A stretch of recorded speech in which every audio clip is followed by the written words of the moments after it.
Abran su Biblia a Isaías capítulo 30. Isaías capítulo 30.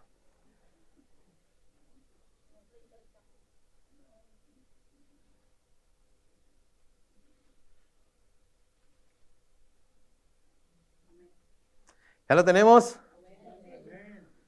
Muy bien, muy bien. Entonces, Isaías capítulo 30. Vamos a orar. Bendito Padre Celestial, gracias Señor por permitirnos llegar a este tiempo en el que abrimos tu palabra y la estudiamos. Bendícenos, Señor, con la presencia de tu Espíritu Santo, como siempre, que sea Él quien nos guíe a través de este pasaje que vamos a estar leyendo hoy y que podamos aprender de las cosas que tienes para nosotros que aprendamos, Señor.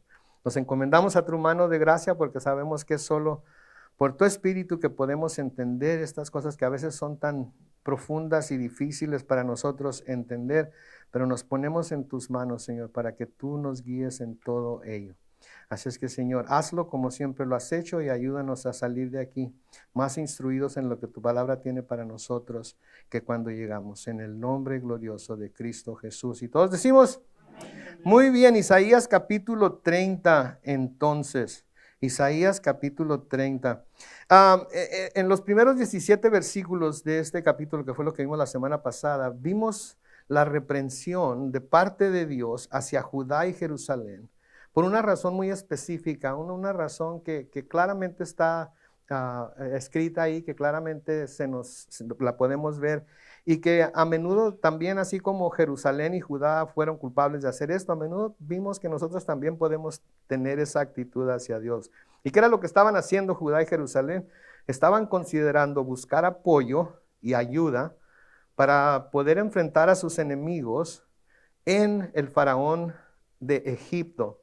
Pero no solamente era buscar ayuda en el faraón de Egipto, sino que no habían consultado con Dios si él deseaba que fueran a buscar esa ayuda con el faraón.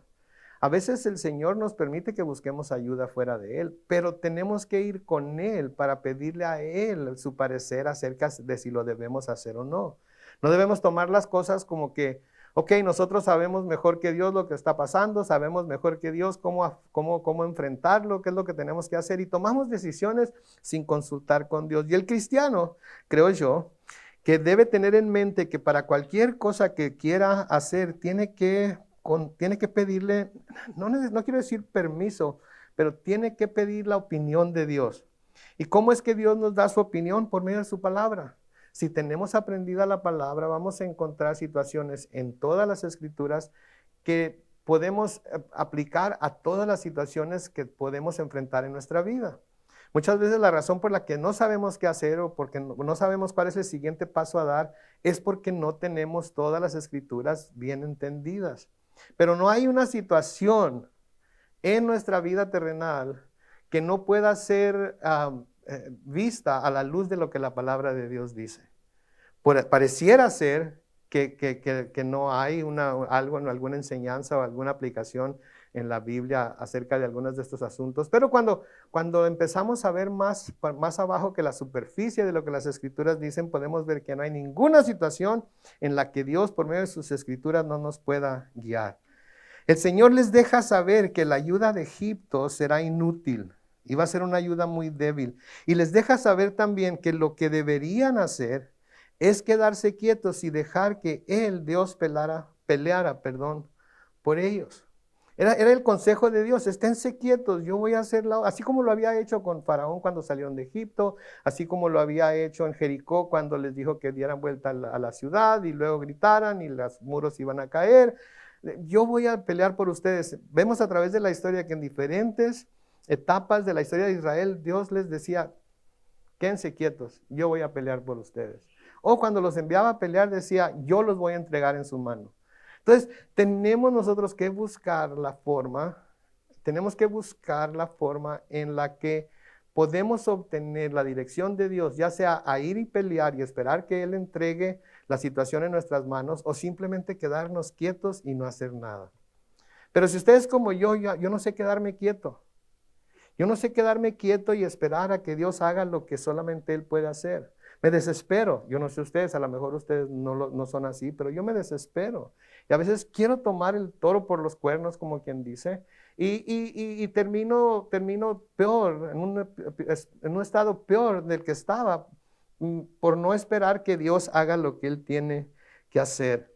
Y entonces les dice que mejor se queden quietos, que Él va a pelear por ellos. Pero noten la amonestación que les hace en Isaías 30, en los versículos 9 al 11. Noten lo que les dice, porque este es un pueblo rebelde, es gente mentirosa, que no quiere obedecer las enseñanzas del Señor. A los videntes les dicen, ustedes no vean. A los profetas les piden, no nos anuncien lo que debemos hacer. Mejor díganos cosas halagüeñas, díganos palabras suaves, no nos regañen, no nos den instrucción, de así dice el Señor. Háblenos con palabras delicadas. Anuncien cosas ilusorias. Denos ilusiones, denos la ilusión.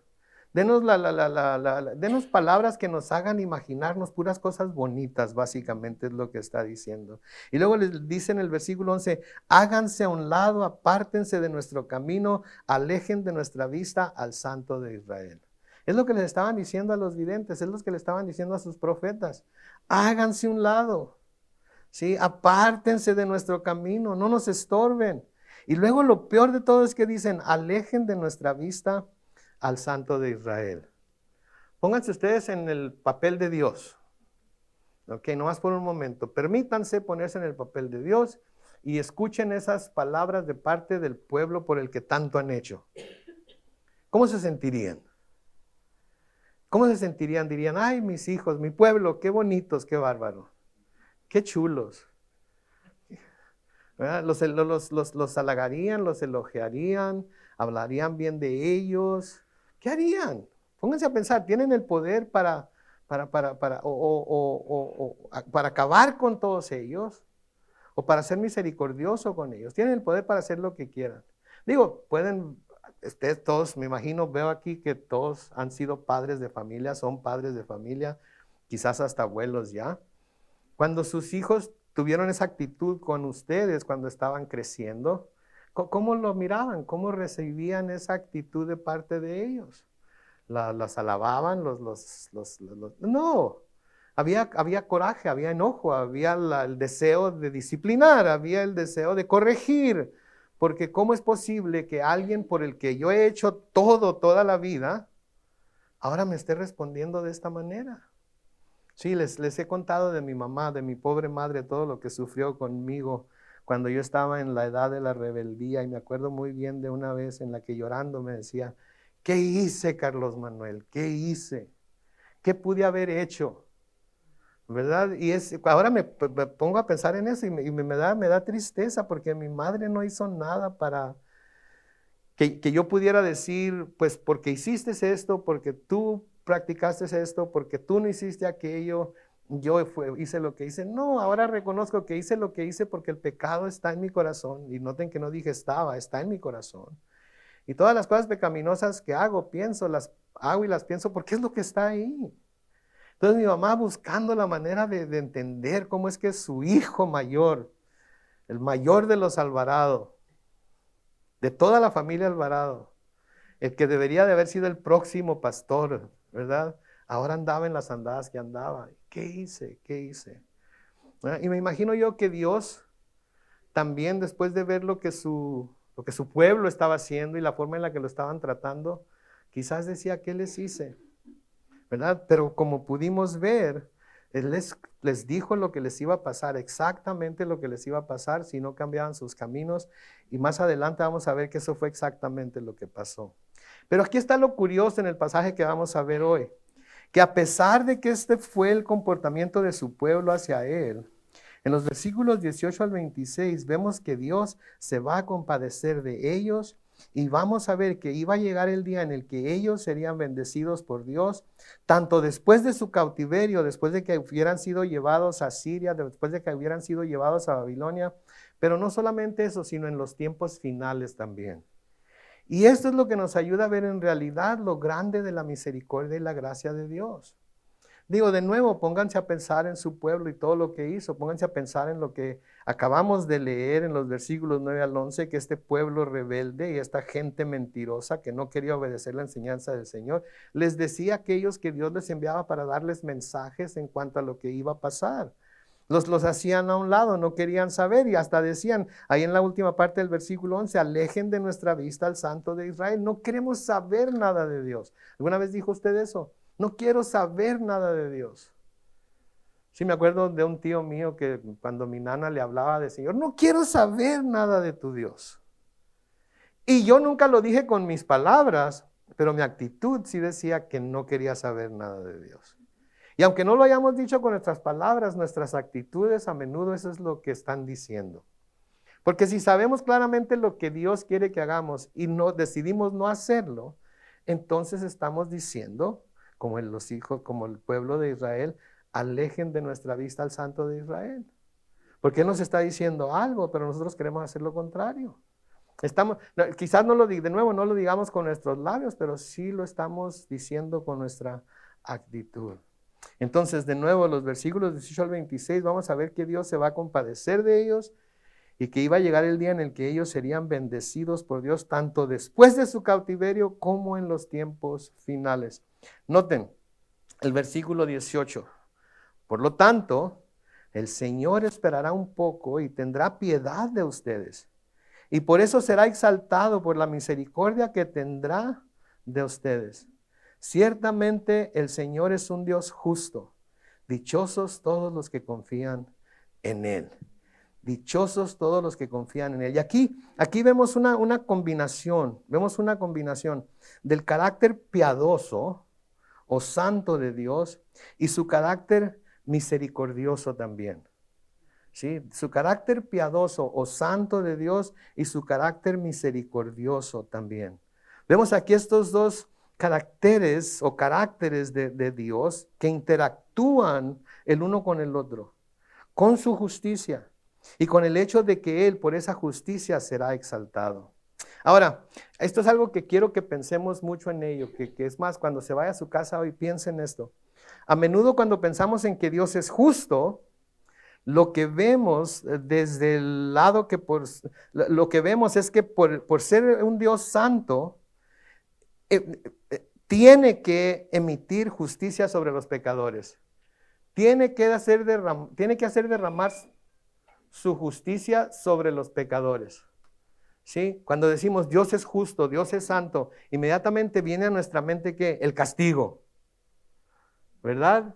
La ira de Dios, la santidad de Dios y cómo un día va a acabar con todos los pecadores. Pero la justicia de Dios no solamente se manifiesta en el juicio de Dios, ¿sí? Aunque a veces pensamos en que Dios es justo, lo vemos desde ese lado, pero la justicia de Dios no solamente se manifiesta en el castigo de Dios, porque Dios también es justo y manifiesta su justicia en que no nos da a nosotros lo que merecemos, no le da al hombre lo que merece recibir. ¿Y por qué no lo hace? Porque es justo. ¿Y porque es justo? Sabe que somos polvo, sabe que somos débiles, sabe que somos como la flor que ahorita está en todo su apogeo, todo su color, toda su fragancia, pero en un momento, ¿qué pasa? Se seca y se muere. Reconoce, sabe lo débil que somos. No nos hizo débiles, porque nos hizo a su imagen y semejanza. Pero cuando el pecado entró al mundo por medio de Adán, nuestro cuerpo, nuestra carne, la carne del hombre inmediatamente se contaminó con el pecado y eso lo llevó a tener un día que morir por ese pecado. Entonces la justicia de Dios sí se manifiesta en que Él es justo, en que va a derramar su ira, etcétera, etcétera. Pero la justicia de Dios, el hecho de que Dios es justo también se manifiesta en la gracia y la misericordia que da. ¿Sí? Porque es justo con nosotros, porque Él sabe que si emitiera su justicia, si emitiera su juicio sobre nosotros, ¿quién de nosotros permanecería? Ninguno de nosotros. Ninguno de nosotros podría permanecer de pie. Entonces es justo porque va a juzgar justamente un día, pero es justo también porque obra con nosotros de acuerdo a las debilidades que tenemos, de acuerdo a las fallas que tenemos. Nos ve como lo que somos. Dios nos puede aplastar como un insecto, pero no lo hace. ¿Por qué? Porque es justo, porque sabe de lo que estamos hechos. ¿Sí? Entonces Él es justo desde el punto de vista de que Él sabe que somos polvo y nos muestra su gracia y nos muestra su misericordia, porque Él sabe lo que somos. Entonces es justo con nosotros, ¿verdad? En el Salmo 103, los versículos 8 al 14, noten lo que dice ahí. Salmo 103, versículos 8 al 14. El Señor es que misericordioso y clemente, es lento para la ira y grande en misericordia. Noten el versículo 9. No nos reprende todo el tiempo, ni tampoco por siempre nos guarda rencor. No nos ha tratado como merece nuestra maldad, ni nos ha castigado como merecen nuestros pecados. Quédense ahí. Noten, no nos ha tratado como merece nuestra maldad. ¿Cuántos estamos de acuerdo con eso? No nos ha tratado como merece nuestra maldad, ni nos ha castigado como merecen nuestros pecados. ¿Cuántos estamos de acuerdo con eso? Versículo 11, tan alta como los cielos sobre la tierra, es su misericordia con los que le honran. Tan lejos como está el oriente del occidente, alejó de nosotros nuestras rebeliones. El Señor se compadece de los que le honran con la misma compasión del Padre por sus hijos. Noten el versículo 14, pues Él sabe de qué estamos hechos. Él bien sabe que estamos hechos ¿de qué? De polvo. Entonces nos trata de acuerdo a su justicia, nos trata porque Él sabe, como Él sabe porque Él sabe lo que somos, nos trata con misericordia, nos trata con gracia, no nos da lo que merecemos, ¿sí? Y esa es la diferencia entre la misericordia y la gracia, ¿sabían? La misericordia es que Dios no nos da lo que merecemos, ¿sí? La misericordia quiere decir que Dios no nos da lo que merecemos. La gracia quiere decir que Dios nos da lo que no merecemos, ¿sí? Entonces Dios es justo, pero es justo de las dos formas, porque va a juzgar, pero también porque no juzga, porque sabe que somos polvo. En el Salmo 108, los versículos 3 y 4, noten lo que dice: yo, Señor, te alabaré entre los pueblos, te cantaré salmos entre las naciones, pues tu bondad es más grande que los cielos, hasta las nubes llega tu verdad. Por eso lo adoramos, por eso lo alabamos. No confundamos la razón por la que alabamos a Dios. Digo, sí lo alabamos porque es fuerte, porque es poderoso, sí clamamos a Él para que su justicia se haga en la tierra. Pero una de las cosas por las que debemos alabar a Dios más que por cualquier otra cosa es por la misericordia que nos ha mostrado. Es por la gracia que nos ha mostrado, porque no nos castiga de acuerdo a nuestras rebeliones, no nos paga de acuerdo a nuestras maldades. Sí, todos sabemos que cometemos maldades. Quizás no las llamemos así, pero son maldades, son eso que se llama, hay un libro que se llama Pecados Respetables. ¿Lo han oído hablar de ese libro, Pecados Respetables? Hay pecados que se consideran pecados respetables porque no son pecados tototototes, pero de todas maneras son pecados. Sí, entonces cuando encontramos un pecado que a nosotros nos place practicar porque somos pecadores, ¿verdad? Consideramos que esos pecados son hasta cierto punto respetables. No son dignos de juicio, pero todo pecado es digno de juicio. Todo pecado es digno de juicio, pero gracias a Dios por su misericordia. Un pasaje que todos conocen, estoy seguro, Lamentaciones capítulo 2, los versículos 22 al 24, dice: por la misericordia del Señor no hemos sido consumidos, no porque seamos buenas personas, no porque seamos buena gente, no porque seamos buenos cristianos, es por la misericordia del Señor que no hemos sido consumidos. Nunca su misericordia se ha agotado. Versículo 23, grande es su fidelidad y cada mañana se renueva. Por eso digo con todo el alma, el Señor es mi herencia y en Él confío. El Señor es mi herencia y en Él confío. Confío en su bondad, confío en su misericordia, porque yo sé que aunque no quiera regarla, la voy a regar. Porque yo sé que aunque no quiera decir cosas que no debo decir, las voy a decir. Porque yo sé que aunque no quiera pensar cosas que no debo pensar, las voy a pensar. Y confío en Él. Y lo hago a Él mi herencia. Porque tengo que caer de rodillas delante de su misericordia para que no me consuma como debería de consumirme. Ahora, tenemos una ventaja muy grande nosotros con los santos del Antiguo Testamento. Esa ventaja es ¿quién? Jesús. Jesús, porque Él es nuestro abogado delante del Padre. Y Él siempre está abogando por nosotros, siempre está intercediendo por nosotros. Entonces nosotros vamos al Padre por medio del Espíritu en el nombre de Jesús y recibimos la gracia que necesitamos para vivir cada día. El profeta Miqueas dice en Miqueas 7 y el versículo 18, noten, ¿qué otro Dios hay como tú, que perdona la maldad y olvida el pecado del remanente de su pueblo? Tú no guardas el enojo todo el tiempo, porque te deleitas en la misericordia. Él no guarda rencores. Él no guarda rencor contra nosotros. Él no permanece enojado todo el tiempo. Si él nos ve a nosotros, nos ve como lo que somos, criaturas hechas de polvo, criaturas débiles, y no guarda su enojo para nosotros, para con nosotros. Él busca reconciliarse con nosotros por medio de Jesucristo. Y nos mandó a Jesucristo precisamente para eso, para que fuéramos reconciliados con Él.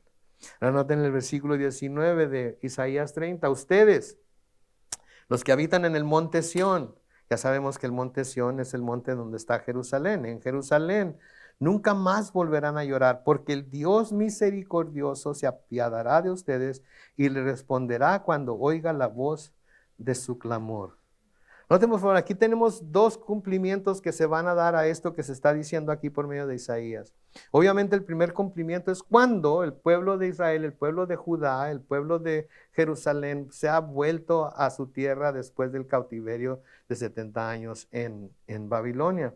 Pero también se va a llevar a cabo al final de los tiempos. También se va a llevar a cabo al fin, cuando todo acabe, cuando el Señor ya haya arrebatado a su iglesia, cuando venga de nuevo a la tierra, cuando establezca su reino milenial. Todas estas cosas que Él está sucediendo aquí, que Él está mencionando aquí, van a llevarse a cabo. Por eso dice que nunca más volverán a llorar, ¿sí? Porque el Dios misericordioso se apiadará de ustedes y les responderá cuando oiga la voz de su clamor. Quiere decir que va a haber un día en el que verdaderamente todo el llanto de Israel va a terminar. Y no solamente el llanto de Israel, sino de todo el mundo va a terminar. ¿Sí? Y todo el mundo va a clamar a Él y Él va a responder cuando oiga esa voz, cuando oiga la voz de su clamor. Noten el que les dice, no llorarás más. ¿Sí? Esta es una promesa similar a la promesa que Dios había hecho, que ya estudiamos en Isaías capítulo 25 y el versículo 8. Noten lo que dice ahí, Isaías 25, versículo 8. Dios el Señor destruirá la muerte para siempre. ¿Ya destruyó la muerte para siempre? No. Enjugará de todos los rostros toda lágrima. ¿Ya la gente ha dejado de llorar para siempre? No, todavía no. Quiere decir que esto todavía no pasa. Y borrará de toda la tierra la afrenta de su pueblo, que es Israel. El Señor lo ha dicho. Entonces la aflicción por la cual pasarían los haría clamar a Dios, y Él promete que va a responder cuando oiga ese clamor. ¿Sí? Entonces, ahorita están clamando a Dios los israelitas, los judíos están clamando a Dios, pero están clamando por las cosas equivocadas. No están clamando por salvación, están clamando porque su gobierno sea fortalecido, porque el reino sea restaurado a ellos, porque ellos puedan estar seguros de sus enemigos alrededor de la tierra que están ocupando. Pero esa no es la paz que Israel debe de estar pidiendo. La paz que Israel debe de estar pidiendo es que Dios les abra los ojos, reconozcan a Jesús como su Mesías y finalmente lleguen a la plenitud de gozo que solamente se puede encontrar en el Señor. ¿Sí? En el libro de Apocalipsis, en Apocalipsis 7, los versículos 16 y 17, noten lo que dice. No volverán a tener hambre ni sed, ni les hará daño el sol, ni el calor los molestará. ¿Por qué? Versículo 17, porque el Cordero que está en medio del trono los pastoreará y los llevará a fuentes de agua de vida, y Dios mismo secará de sus ojos toda lágrima. Entonces estamos viendo, esto iba a suceder cuando volvieran de nuevo a la tierra, cuando volvieran a establecer su tierra, cuando volvieran a construir el templo, etcétera, etcétera. Pero luego vemos que lo mismo que sucedió antes de su destierro, antes de que fueran llevados cautivos, vuelve a pasar. Y por eso Dios permite que los griegos y luego los persas primero y luego los griegos y luego los romanos los tomen cautivos, los conquisten y los subyuguen y los sometan a su gobierno. ¿Por qué? Porque los judíos eran bien cabezas duras. ¿Nos parecemos a ellos nosotros? A veces sí, ¿verdad? A veces sí, el Señor nos está mostrando y mostrando y mostrando lo que debemos hacer. Vemos cómo nos libera cuando clamamos a Él. Vemos cómo cambia nuestra vida de una vida de caos y una vida de dolor, la cambia en una vida de gozo y caminamos muy bien con Él por un momento, pero luego ¿qué sucede con el paso del tiempo? Como que nos enfriamos, como que se nos olvida lo bueno que ha sido con nosotros y ahí vamos otra vez, ¿verdad? Entonces, todas estas cosas que vemos aquí en estos pasajes que estamos leyendo es para que nosotros tomemos nota de ello y no caigamos en el mismo error. Versículo 20 dice, aunque el Señor les hará comer un pan de congoja y les dará a beber agua de angustia, nunca más se les quitarán sus maestros, sino que los verán con sus propios ojos. Noten, el pan de congoja quiere decir pan de angustia, pan de aflicción de ánimo, adversidad. Todas esas cosas el Señor va a dejar que lleguen a su vida. El Señor va a dejar que lleguen a su ciudad. El Señor va a dejar que llegue a su pueblo. ¿Sí? Y el Señor deja que todo esto llegue a su pueblo porque parece ser que es la única manera en la que su pueblo en realidad presta atención a lo que está pasando. En realidad presta atención a lo que Dios está queriendo hacer y de lo que los está queriendo librar. Sí, cuando todo está bien, qué difícil es caminar derechos con el Señor. Qué difícil es buscarlo con todo nuestro corazón. Qué difícil es leer las Escrituras y querer encontrar en ellas la voluntad de Dios para nosotros. Porque todo está bien. Y nos sentimos que tenemos la mano de bendición de Dios sobre nosotros. Así es que lo voy a hacer, pero cuando tenga tiempo, cuando tenga chance. No, eso si no nos damos a la tarea de buscar la voluntad del Señor siempre, cuando los tiempos difíciles vengan, va a ser más fácil para nosotros caer delante de esos tiempos difíciles que si nos mantenemos siempre conectados con Él. Porque sin Él no podemos hacer absolutamente nada. Entonces tenemos que hacer un estilo de vida. Nuestra devoción, nuestra dedicación a Él, a su palabra, a ser parte de la iglesia local, a servirle, a servir a nuestras familias, etcétera, porque eso es lo que nos mantiene cercanos a Dios y eso es lo que nos va a ayudar cuando las cosas difíciles vengan. Entonces sí les va a dar pan de congoja, sí les va a dar pan de angustia, sí les va a dejar que la aflicción de ánimo venga y la adversidad venga a sus vidas. ¿Sí? El Señor estaba dejando que los israelitas pasaran por estos tiempos difíciles, pero después del tiempo de aflicción el Señor también iba a proveer la salvación. Los ojos de Israel serían abiertos en aquel entonces y serán abiertos de nuevo en el tiempo final. Y el Señor volvería a hablar a través de sus profetas una vez más. Porque hubo 400, ¿sabían ustedes que hubo 400 años entre el Antiguo Testamento y el Nuevo Testamento en el que el Señor no habló a su pueblo por medio de ningún profeta? Se quedó callado, lo único que tenían eran las Escrituras. Sí, y ahora Dios nos está hablando de muchas maneras. Ahora sí tenemos todo lo que se considera en las Escrituras, tenemos el canon completo, tenemos toda la revelación de Dios. Tenemos ahora el Espíritu Santo en nosotros que nos ilumina, que alumbra nuestro entendimiento, ¿sí? Tenemos una relación personal con el Padre por medio del Hijo. Tenemos mucho más de lo que ellos jamás tuvieron. Y se los he dicho muchas veces y lo vuelvo a decir, al que mucho les dado, mucho se le requiere. ¿Verdad? Entonces tenemos que prestar atención a lo que está pasando a nuestro alrededor, porque no está pasando las cosas que están pasando a nuestro alrededor sin un propósito. ¿Sí? Buenos tiempos y malos tiempos. Tenemos que ver las cosas que están pasando a nuestro alrededor como algo que Dios va a usar, ya sea para corregir, para bendecir o para llevar a cabo sus propósitos. ¿Sí? Para llevar a cabo sus propósitos. Y aquí el Señor está usando este pan de congoja, está usando estos tiempos difíciles, estas adversidades, las está usando como corrección para el pueblo de Israel. Y eso es algo que nosotros también debemos encontrar, debemos de ver de parte de Dios. Yo no sé si ustedes estén siendo corregidos por Dios en estos momentos de su vida. Yo no sé si Dios los ha corregido anteriormente, pero creo que debemos de prestar atención cuando el Señor nos está tratando de corregir, porque nos está tratando de evitar que caigamos en situaciones mucho más dolorosas de las que ya estamos pasando. Sí, mucho más dolorosas de las que ya estamos pasando. Entonces debemos de estar prestando atención, aun cuando las cosas no estén saliendo como queremos, aun cuando las cosas estén siendo difíciles, tenemos que pensar por qué está pasando esto. Normalmente no pensamos por qué está pasando esto. Normalmente pensamos en echarle la culpa a las circunstancias, en echarle la culpa a otra persona, en echarle la culpa a nuestro trabajo, lo que sea, pero a menudo lo que debemos hacer es vernos nosotros mismos. ¿Por qué nos está pasando esto? ¿Qué está tratando Dios de decirme a mí con esta situación que me está acongojando, que me está afligiendo? Esta situación de tanta adversidad. Y todos pasamos por diferentes niveles de adversidad en nuestra vida en diferentes tiempos, ¿no es cierto? Hay veces que pasamos por tiempos de adversidad en las que no nos calienta ni el sol. Hay veces que pasamos por tiempos de adversidad que no son tan pesadas, pero no son tan ligeras tampoco. Y cuando estamos más cerca del Señor es cuando esos tiempos de adversidad, una, les encontramos sentido, dos, aprendemos de ellas y tres, nos cuidamos de no volver a caer en ellas. ¿Sí?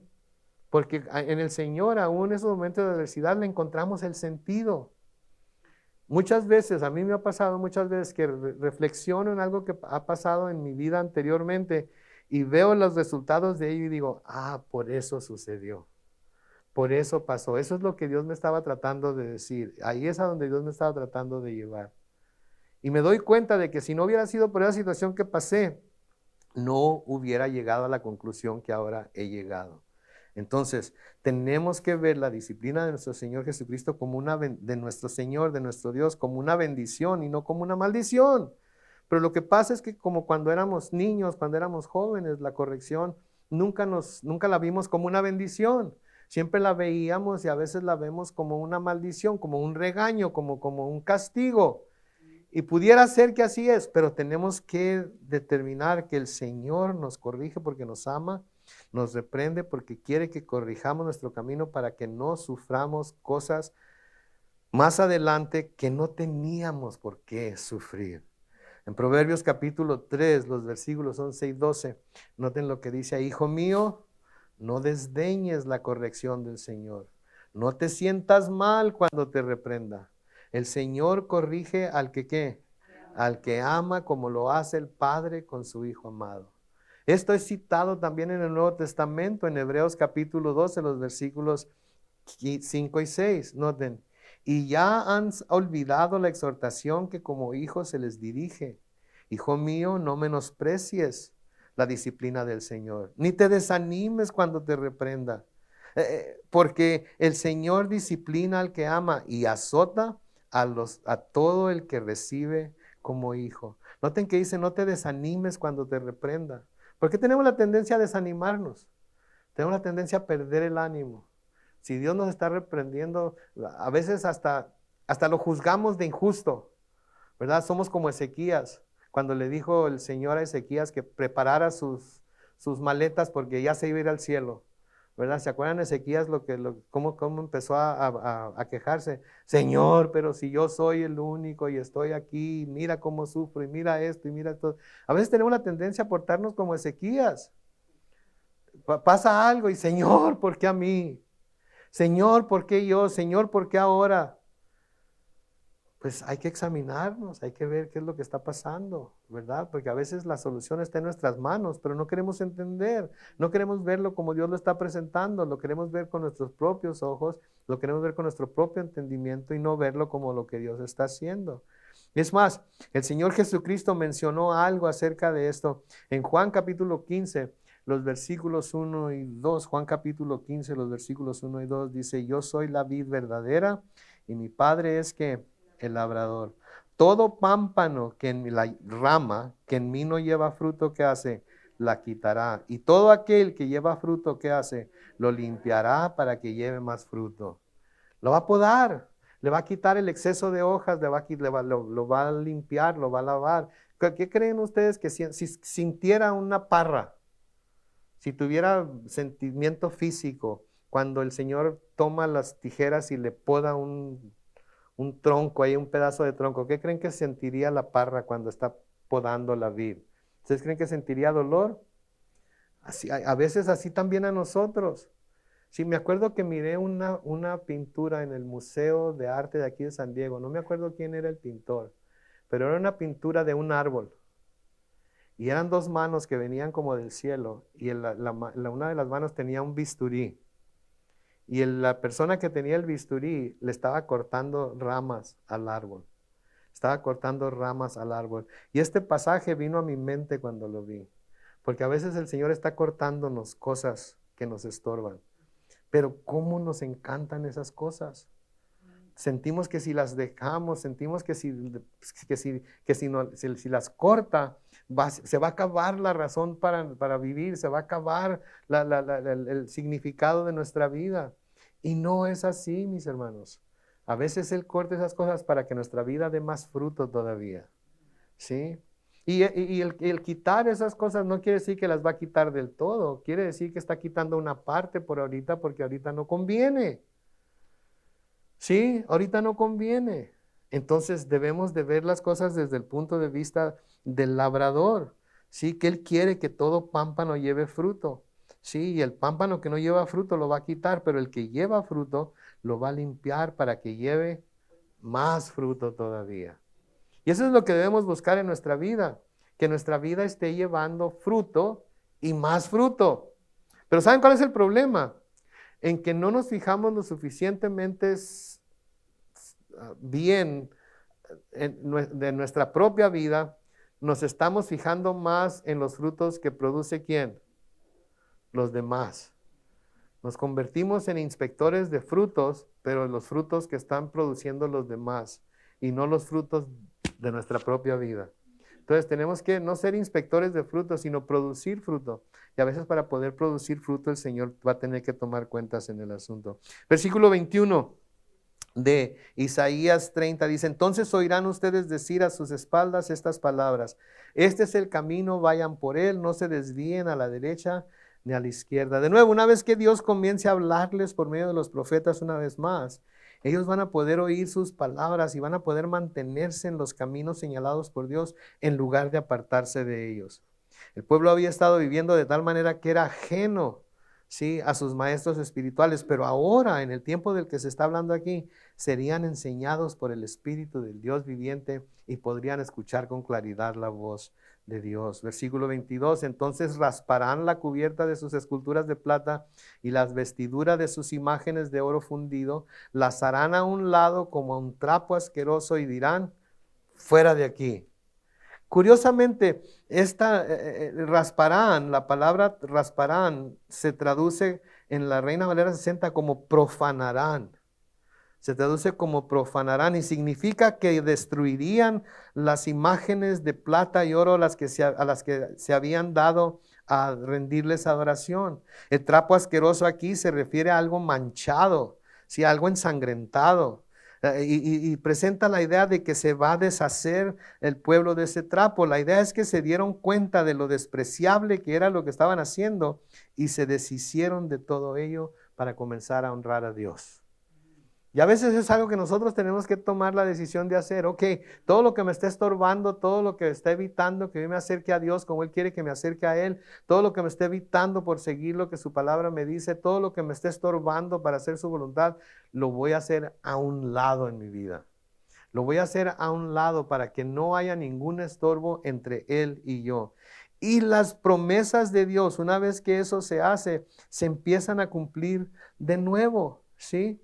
Hablando de los pueblos que iban a echar de la tierra prometida cuando los judíos llegaran a esa tierra, el Señor les dijo esto acerca de los dioses que esos pueblos adoraban y que esos pueblos dedicaban su adoración. En Éxodo capítulo 23, los versículos 24 al 25, noten lo que les dice: no te inclinarás ante sus dioses, ni les servirás, ni harás lo que ellos hacen.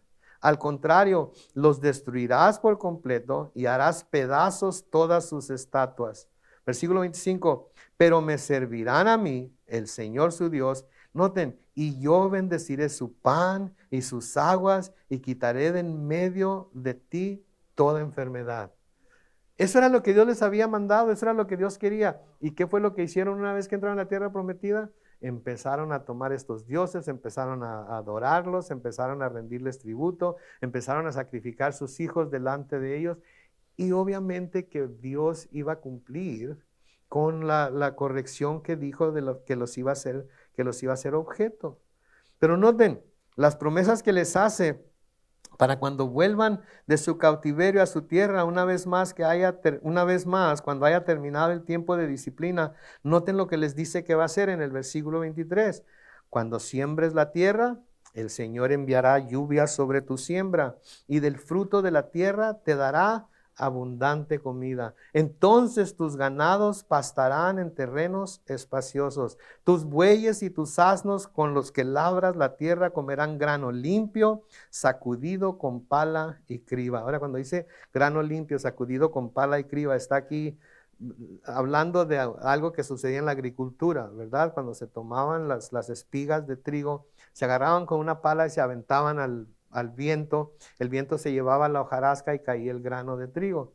Pero la criba es un sedazo, aparte de esa limpieza que se le hacía, la criba era un sedazo. Entonces ya el grano una vez despegado de la hojarasca, se iba a volver a aventar en este sedazo, en esta criba, e iba a quedar limpio. ¿Qué quiere decir? Quiere decir que Dios les va a dar una buena comida. Dios les va a dar una comida limpia. Dios les va a dar una comida pura, una comida fresca. No van a tener que estarse conformando con lo que estaban comiendo porque se habían portado como se habían portado y Dios había traído ese pan de congoja que les estaba dando. Las promesas que formaban parte del pacto mosaico original, de nuevo entonces, cuando obedecían, se ponían en vigor. Si la bendición se extendería desde sus casas al campo y hasta el rebaño. Sí, entonces noten, Dios cuando los llamaba de nuevo, Dios cuando los recibía de nuevo, no les decía, pero esta vez ya no va a ser igual que antes. Ok, esta vez les voy a poner condiciones. Esta vez van a tener que hacer esto, aquello y lo otro, pero ya no piensen que va a ser igual. No, mis hermanos, Dios no es así. Nosotros sí somos así, ¿verdad? Perdonamos a alguien, pero esta vez, ahora vas a tener que hacer las cosas de esta manera o de esta otra manera. Te voy a perdonar, pero ahora ya no soy la tonta de antes. ¿Ok? Ahora vas a tener que comprobarme. Dios no es así. Sí, Dios no es así.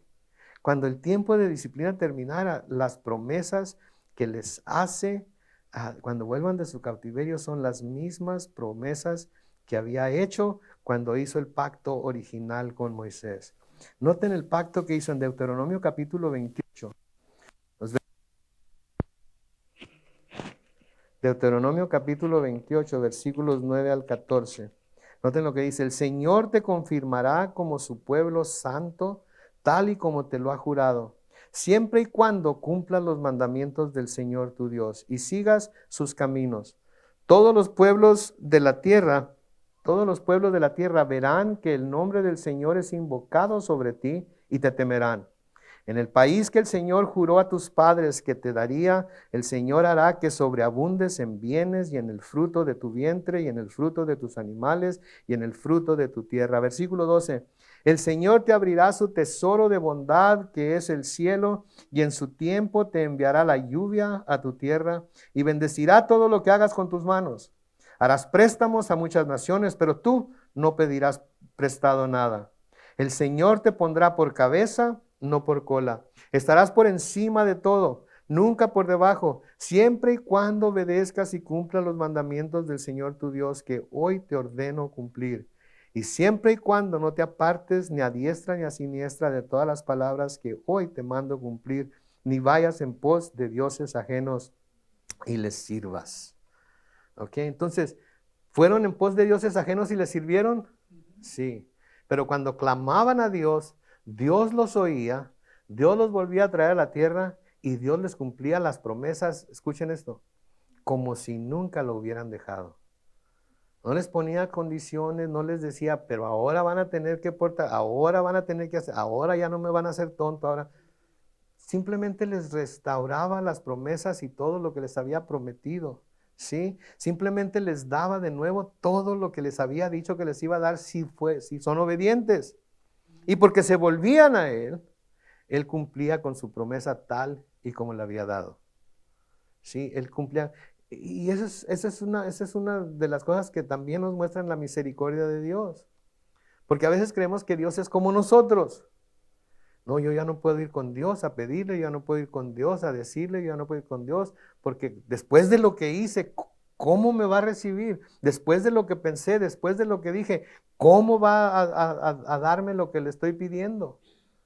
No, si Él le hizo esa promesa anteriormente, cuando usted se convirtió, esa promesa sigue vigente. Se está portando mal y no le va a cumplir lo que, o no le va a dar lo que Él le dijo que le iba a dar porque se está portando mal. Pero en cuanto se vuelve a Él, la promesa es restaurada. ¿Por qué? Porque grande es su misericordia, porque su fidelidad llega hasta el cielo. Y le doy gracias a Dios que esa fidelidad de Dios hacia su pueblo se manifiesta también en el Nuevo Testamento. Porque quiere decir que esa es la misma fidelidad con la que el Señor lidia o lidia, como usted le quiera decir, con nosotros. ¿Sí? Lidia con nosotros y tiene para con nosotros. Pablo les escribe a los romanos en Romanos capítulo 11, los versículos 25 al 29. Noten, hermanos, no quiero que ignoren este misterio, para que no se vuelvan arrogantes. Parte de Israel se ha endurecido, y esto será así hasta que se haya incorporado la totalidad de los no judíos, o sea, de los gentiles. Versículo 26. Y después de eso, todo Israel será salvo. Como está escrito, el libertador vendrá de Sión y apartará de Jacob la impiedad. Y este será mi pacto con ellos cuando yo quite sus pecados. Así que en cuanto al evangelio, son enemigos por causa de ustedes, los gentiles, pero en cuanto a la elección, son amados por causa de sus antepasados. Noten el versículo 29, porque los dones y el llamamiento de Dios son irrevocables. ¿Qué está diciéndole Pablo aquí a los romanos? ¿Saben qué? No se vayan a llenar de soberbia pensando que los judíos ya fueron desechados para siempre. ¿Ok? Él los va a traer un día de nuevo a su rebaño. Él va a traer ese remanente. Y los dones y el llamamiento que Dios hizo sobre ellos a través de sus antepasados está vigente todavía. Entonces eso es lo mismo que nosotros podemos esperar de parte de Dios. El llamamiento que tuvo al principio, los dones que nos dio al principio, quizás se interrumpan cuando nos salimos del camino, pero cuando nos volvemos al camino, ¿saben qué encontramos? Que ahí está el llamamiento y ahí están los dones. Y gracias a Dios, porque no nos hace volver a cero. Con Dios no estamos jugando a las serpientes y escaleras, ¿verdad? Que cuando caemos en una serpiente, ¿qué sucede? Hasta abajo, ¿verdad? No estamos jugando en cuanto nos volvemos a Él. En cuanto pedimos perdón, así como lo vemos aquí en Isaías con el pueblo de Judá y de Jerusalén, en cuanto pedimos perdón y nos arrepentimos y volvemos a Él, nos vuelve a poner en el camino que ya íbamos. ¿Sí? Y nos damos cuenta de que sus dones y el llamamiento del cual fuimos objeto no son irrevocables. A los corintios, Pablo les dice en 2 de Corintios capítulo 1 y el versículo 20, porque todas las promesas de Dios son en Él, hablando de Cristo, que son sí. Por eso, por medio de Él, hablando de Cristo, también nosotros que decimos, amén para la gloria de Dios. Amén. Dios no hace a un lado sus promesas, Dios va a cumplir sus promesas. ¿Sí? Por eso confiamos en Él, porque fiel es el que lo prometió. Amén. Versículo 25 dice, y el día de la gran matanza, cuando caigan las torres sobre todo monte alto y sobre toda colina elevada, habrá muchos ríos y arroyos. La matanza aquí, la caída de las torres, habla de la destrucción de los enemigos del pueblo de Dios en aquel tiempo, y finalmente habla acerca de la caída de la soberbia y el orgullo humano al final de los tiempos. Al final de los tiempos. ¿Sí? Tarde o temprano, esos montes, esa matanza, esas torres, ¿sí? Sobre los montes de los que está hablando aquí, iban a caer e Israel iba a volver a su tierra e iban a poder volver a ocuparla y las promesas de Dios iban a empezar a cumplir otra vez. Pero también esto va a pasar en el final de los tiempos. Noten en Isaías capítulo 2 y el versículo 12, que el día del Señor de los ejércitos vendrá contra ¿qué? Todos los soberbios y altivos, contra todos los que se enaltecen, los cuales serán ¿qué? Humillados. ¿Ya llegó ese día? No, lo estamos esperando todavía. Pero ¿podemos estar seguros de que va a llegar? Sí, porque así lo ha dicho el Señor. Versículo 26 dice, el día que el Señor ponga una venda en la herida de su pueblo y cure la llaga que le causó, la luz de la luna alumbrará como la luz del sol, y la luz del sol alumbrará 7 veces más como la luz de 7 días. Noten lo que está diciendo aquí. Cuando el Señor ponga una venda en la herida de su pueblo y cure la llaga que le causó. ¿Quién le causó la llaga? Dios. ¿Por qué le causó la llaga a Dios? Por la desobediencia. Por la desobediencia. Pero aún después de esa desobediencia hay perdón. Entonces, en los tiempos finales el Señor va a restaurar a su pueblo. Y estas frases enfatizan la magnitud de la salvación que viene. Si la luz de la luna será refulgente como la luz del sol. Todos sabemos que la luna no tiene luz, ¿verdad? Todos sabemos que la luz que vemos en la luna es la luz del sol reflejada por la luna. Si el sol se apagara, no habría luna. ¿Ok? Si el sol se apagara, no habría luna, no habría luz de luna. No, no habría luz de luna porque lo único que está haciendo la luna es reflejando la luz del sol. La luna no tiene luz. No tiene luz propia, ¿ok? Entonces, ¿qué está queriendo decir aquí? ¿Sí? Lo que está queriendo decir así es que la luna será, la luz de la luna o la luz que refleja la luna será tan refulgente como la luz del sol. ¿Por qué? Por lo que dice ahí, porque el sol brillará con la intensidad de 7 días de sol. Entonces, imagínense que se juntan 7 días de sol en un solo día. ¿Cómo brillaría el sol? Yo creo que todos nos quedaríamos achicharrados, ¿no? Yo creo que ninguno de nosotros podríamos sobrevivir. Entonces, imagínense esa cantidad de luz llegando a la luna, reflejándose sobre la tierra. Eso es lo que está diciendo. No está diciendo cosas así como que, oh my goodness, ¿qué quiere decir eso? Eso es lo que está diciendo. ¿Sí? Eso es lo que está diciendo. Ahora, tenemos en las Escrituras la verdad y la explicación de que ¿quién es la luz del mundo? Jesucristo. Jesucristo es la luz del mundo. Entonces, porque sabemos que Él es la luz del mundo, ¿sí? Entonces podemos determinar que en los últimos días, podemos determinar que una vez que Dios establezca su reino, Él va a ser el que va a reinar y Él va a ser el que va a alumbrar todo. En Isaías capítulo 9, noten los versículos 1 y 2. Pero no siempre habrá oscuridad para la que ahora está angustiada. En los primeros tiempos las regiones de Zabulón y Neftalí fueron afligidas, pero en los últimos tiempos se llenará de gloria el camino del mar al otro lado del Jordán, en Galilea de los gentiles. El pueblo que andaba en tinieblas vio que una gran luz. Sí, la luz resplandeció para que los que vivían en un país de sombra de muerte. Sí, en Juan capítulo 1 ¿quién era esa luz? En Mateo se nos dice que esa luz en Galilea era Jesucristo, ¿verdad? En Juan capítulo 1, los versículos 5, ¿qué dicen?